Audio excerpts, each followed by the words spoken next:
Mr. Speaker, we are not trying to reinvent the wheel again. We have had deputy president. Before that, we have had vice presidents. One, Andrei Gromyko of Russia, was one time asked why he has remained as the deputy president for so long. And somebody else said, to be a deputy president, you have to have the capacity to sit on a block of ice with your pants down and make a green. A deputy president is no more than a personal assistant to the president. And that's how it's provided for in all constitutions, all over. I haven't seen one in which certain executive authority is given to the deputy president.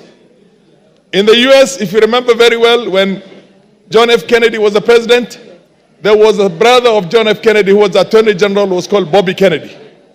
Bobby Kennedy literally did not think Lyndon B. Johnson was anything. But Lyndon B. Johnson kept tight, watched his cool, and later on he became the president of the US. In our own country, Mr. Speaker, can you protect me from our friends? In our own country here, I know many of you are not my age, you're younger than me, but a good number of you are also either my age or slightly older. When Moi was the vice president, which is the number 2, he was so humiliated, so much so that an SSP called Mungai slapped him in the State House in Nakuru when he was going to go and see his boss, who was the president. He did not complain publicly, he did not complain privately, he just went about his business. If you remember very well, when Kibaki was the deputy vice president of this country, which is number 2, he was dropped from being the number 2 and appointed a minister for health in the Moi government. He went to the president, thanked him for giving him the opportunity to be his vice for 11 years. Mr. Speaker, can you protect the house? It's too much sound. Let's go on. He thanked him for giving him an opportunity to serve as his assistant or as the vice president for 11 years, and took up his job as the minister for health with a gusto, and did a fantastic job as one of the best health ministers we've had in this country. Mr. Speaker, many people have been deputy presidents or vice presidents or number 2 in the executive here. I am glad I have been vindicated, because about a year ago, I had said that Rigathi Gachagua is the worst number 2 in the history of this country. And I'm sure now I am being vindicated. Order. Order, members. Order, member. Is that Masara?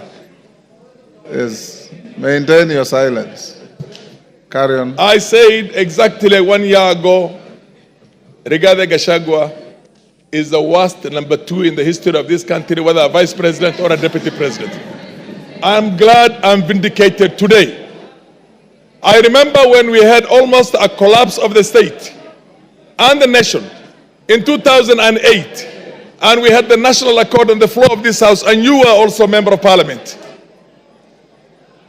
Raila Odinga was made the prime minister of this country.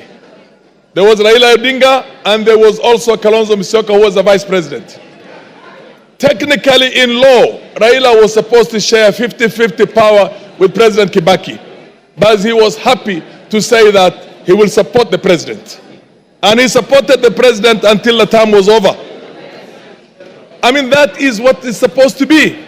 Here is somebody who literally, when this country is on the brink of certain serious problems, goes to Mombasa, and many of us believe that he was part of the so-called the riots that were there and the goons that attacked parliament. And then he creates a parallel press conference in Mombasa in which he castigates the policies of his own boss. His own boss, including castigating people whose authority is driven by the appointment by the president and passed by this parliament, passed by this house. Mr. Speaker, this man is bad for this country. There is need. This man is a heartbeat away from the president. God forbid, if anything were to happen to our president, he is the president. He is a danger. There will be no Kenya. 1 minute. If Gachagua has anything to do with As far as I'm concerned, he did not even give me the benefit of saying that let's be careful with the Somalis, we don't like Somalis. He called us Woria. You know what I mean? He didn't give me even the respect or the courtesy. I could not say Mau Mau. I would say Kikuyus if I want to talk about Kikuyus, or look for any derogatory name. I will not look for that. He didn't give us even that respect of saying the Somalis of Kenya. He said Woria. They do not have any role. They are not shareholders in this government.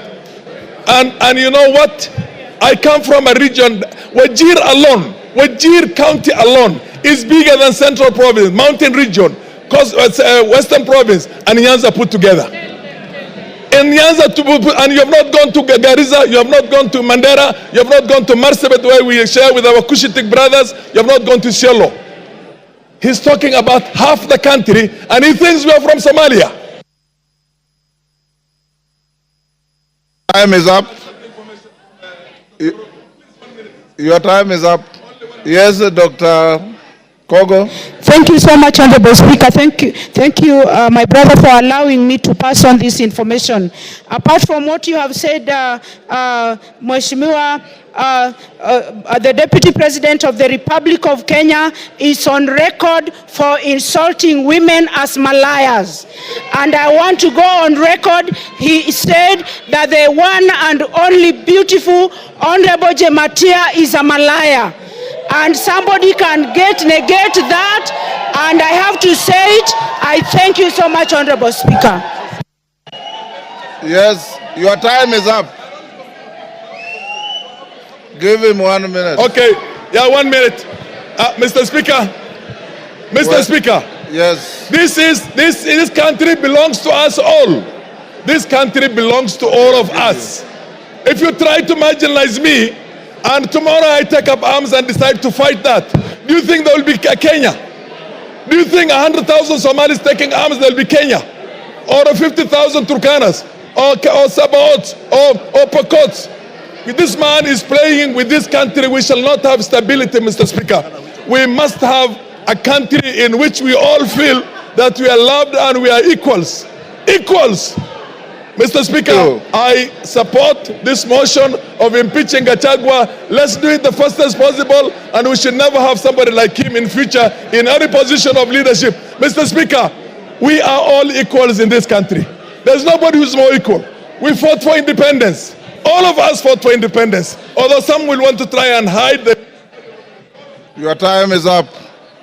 Member for Turkana at the back.